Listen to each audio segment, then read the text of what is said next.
అండి, హలో నమస్తే, welcome to శివసత్యాస్ kitchen. ఈరోజైతే ఒక మంచి కారపొడి రెసిపీని అయితే చూపించబోతున్నానండి. చాలా చాలా టేస్టీగా ఉంటుంది, అలాగే హెల్త్కి కూడా చాలా మంచిదన్నమాట.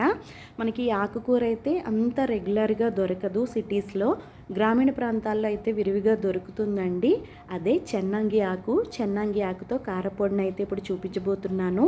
ఇది మనకి రెగ్యులర్గా ఆకుకూరలు తెచ్చే వాళ్ళకి చెప్తే మనకి తెప్పించి పెడతారనమాట. నేను అలాగే తెప్పించాను మీకు ఈ రెసిపీ చూపించడం కోసం. ఇక్కడ నేనైతే 4 మీడియం సైజు చెన్నంగి ఆకు కట్టల్ని తీసుకుని ఆకుని చక్కగా ఒలిచేసుకుని 2-3 సార్లు నీటిలో చక్కగా కడిగేసుకొని ఎటువంటి ఇసుక మట్టి లేకుండా మనం వాష్ చేసేసుకొని ఇలాగ ఒక కాటన్ క్లాత్ మీద పరుచుకుని నీడలోనే ఆరబెట్టేసుకోవాలండి. ఇలా ఆరిపోయిన తర్వాత మనం ఇలా ఒక ప్లేట్లోకి తీసి పెట్టుకోవాలి. ఇప్పుడైతే మనం కారపొడిని ఎలా ప్రిపేర్ చేసుకోవాలో చూద్దాం. కారపొడి కోసం స్టవ్ వెలిగించుకుని ఒక మందపాటి బాండీని పెట్టుకుని సిమ్లోనే వేయించుకోవాలి. ఇక్కడ నేనైతే ఒక 2 టేబుల్ స్పూన్ల శనగపప్పు, 2 టేబుల్ స్పూన్ల మినప్పప్పు వేసి ముందు వీటిని వేయిస్తున్నాను. ఎందుకంటే మనకి పప్పులు వేయడానికి కొంచెం టైం పడుతుంది కాబట్టి ముందున వీటిని అయితే మనం వేయించుకోవాలి. ఇలా 2-3 నిమిషాలు మనం ఫ్రై చేసుకున్న తర్వాత ఇందులోకి ఒక 2 టేబుల్ స్పూన్ల ధనియాలను అయితే వేసుకోవాలండి.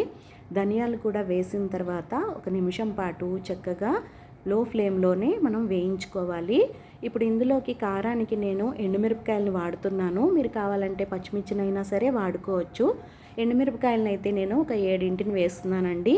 మీరు పచ్చిమిరపకాయలు వేసుకునే మాట అయితే వాటిని చిన్న చిన్న ముక్కలుగా కట్ చేసుకుని మంచిగా ఫ్రై అయ్యే వరకు వేయించుకోవాలి. ఇలా ఎండుమిర్చిని కూడా వేసి వేయించుకున్న తర్వాత ఇందులోకి నేను కొద్దిగా మెంతులు వేస్తున్నానండి. అంటే మనకి 1/2 టీ స్పూన్లో సగం మెంతులు వేసుకుంటే సరిపోతుంది, ఎక్కువ వేస్తే చేదు వచ్చేస్తుంది. అలాగే ఒక 10-15 మిరప గింజల్ని కూడా వేసుకొని ఒకసారి మరలా ఫ్రై చేసేసుకోవాలి. ఇలా ఫ్రై చేసుకున్న తర్వాత మనం ఇందులోకి జీలకర్రని కూడా యాడ్ చేసుకుందాము. జీలకర్ర ముందు నుంచి కూడా యాడ్ చేసుకోకూడదండి, లాస్ట్లో వేసుకోవాలి. ఇప్పుడైతే ముందు వెల్లుల్లిని వేస్తున్నాను. మీరు వెల్లుల్లిని తొక్కతోనే వేసేసుకోవచ్చు, తొక్కేమీ ఒలవవసరం లేదండి. అలాగే వెల్లుల్లి వేసిన తర్వాత ఎక్కువసేపు కూడా వేయించిన అవసరం లేదు. ఇప్పుడైతే జీలకర్ర వేసేసుకుందాము. ఒక 1/2 టీ స్పూన్ జీలకర్ర, ఒక 1/4 టీ స్పూన్ ఇంగు కూడా వేసేసుకొని ఒక అర నిమిషం పాటు వేయించేసుకుని స్టవ్ ఆఫ్ చేసేసుకోండి. అప్పుడైతే మనకి ఎక్కువ వేగిపోకుండా ఉంటుంది. జీలకర్ర ఎక్కువ వేగితే అదొక రకమైన స్మెల్ వచ్చి మనకి కారపొడి అనేది పాడైపోతుందన్నమాట. సో ఇప్పుడైతే వేగిపోయాయి కదా, వీటినైతే ఒక పక్కకి ఒక ప్లేట్లోకి తీసేసుకుందాము. ఇప్పుడు ఇదే బాండీలోకి సిమ్లోనే ఇప్పుడు చెన్నంగి ఆకుని ఫ్రై చేసుకోవాలి. చెన్నంగి ఆకుని కొద్దిగా వేసుకుంటూ సిమ్లోనే చక్కగా కలుపుకుంటూ ఫ్రై చేసుకోవాలండి. దీన్ని మరీ ఎక్కువసేపు వేయించిన అవసరం లేదు. ఇప్పుడు ఎలాగా ఎండాకాలమే కాబట్టి చక్కగా ఆరిపోయింది, అందుకే ఎక్కువసేపు వేయించట్లేదు. ఒకవేళ మీరు వేరే అదర్ సీజన్ అప్పుడు చేసుకుంటే మాత్రం కొంచెం ఎక్కువ టైం పడుతుంది, అంతేను. మనకి ఆకు వేగింది అనడానికి కలుపుతుంటే మనకి గలగల సౌండ్ వస్తుంది కదా, అలా సౌండ్ వస్తే ఆకు అనేది చక్కగా వేగిపోయినట్టేనండి. ఈ ఆకు చాలా చాలా మంచిదండి, మీరు కూడా తప్పకుండా తెప్పించుకొని ట్రై చేయండి. మనకి జ్వరం వచ్చినప్పుడు నోటికి రుచిపోతుంది కదా, అలాంటప్పుడు కూడా ఈ ఆకుతో చేసిన పచ్చడి తింటే మనకి రుచి అనేది తిరిగి వస్తుందన్నమాట. ఇప్పుడైతే ఆకు వేగిపోయిందండి, దీనిని పక్కకి ప్లేట్లోకి తీసేసుకోవాలి. ఇప్పుడు అదే బాండీలోకి సిమ్లోనే సాల్ట్ను కూడా వేయించుకోవాలి. ఇక్కడ నేనైతే ఒక టేబుల్ స్పూన్ సాల్ట్ని తీసుకుంటున్నాను. రుచికి సరిపడా సాల్ట్ తీసుకోండి మీరు.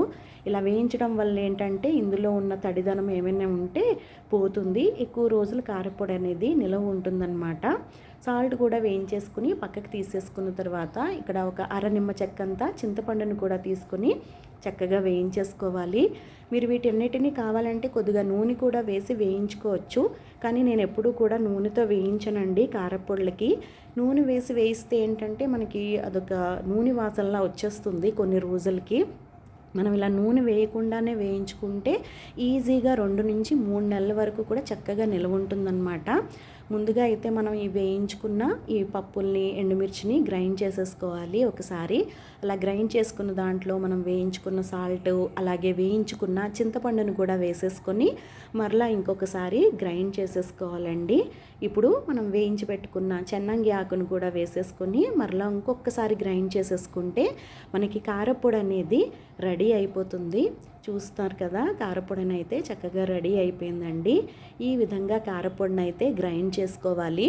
మనం ఎక్కువ బరకగా కాదు, అలా అని మరీ మెత్తగా కూడా గ్రైండ్ చేసుకున్న కారపొడి అనేది బాగోదండి. ఈ విధంగా చూపిస్తున్నట్టుగా గ్రైండ్ చేసుకోండి, చాలా చాలా బాగుంటుంది. దీనినైతే ఒక మంచి ఎయిర్ టైట్ కంటైనర్లో మీరు స్టోర్ చేసుకుంటే మీరు బయటనే చక్కగా ఈజీగా 2 నుంచి 3 నెలల వరకు కూడా వాడుకోవచ్చు. మీరు ఎక్కువ మొత్తంలో తయారు చేసుకునేటప్పుడు కూడా ఈ విధంగా తయారు చేసుకుంటే మీకు పాడవకుండా ఉంటుంది. చూస్తున్నారు కదా, ఈ విధంగా కరెక్ట్గా ఇలాగా గ్రైండ్ చేసుకుంటే సరిపోతుందండి. ఈ చెన్నంగి ఆకు మనకి ఎవరికైనా కాన్స్టిపేషన్ ప్రాబ్లం ఉన్న వాళ్ళకు కూడా చాలా మంచిగా పనిచేస్తుందండి. జీర్ణక్రియకి మంచిగా పనిచేస్తుంది, కాన్స్టిపేషన్ ప్రాబ్లం కూడా తగ్గుతుందన్నమాట. అలాగే ఇందులో ఫైబర్ ఎక్కువ ఉండడం వల్ల మనకి గట్ హెల్త్కి కూడా చాలా మంచిది. మీరు కూడా ఈ ఆకును తెప్పించుకొని తప్పకుండా ట్రై చేయండి. మనం ఇలా గ్రైండ్ చేసుకున్న కారపొడిని ఈ విధంగా ఒక ఎయిర్ టైట్ కంటైనర్లో చక్కగా స్టోర్ చేసి పెట్టుకుంటే మీకు చాలా రోజుల నిల్వ ఉంటుంది. నేను చెప్పిన విధంగా కారపొడిని అయితే మీరు ట్రై చేయండి.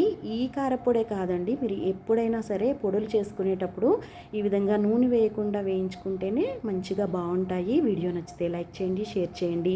Thank you.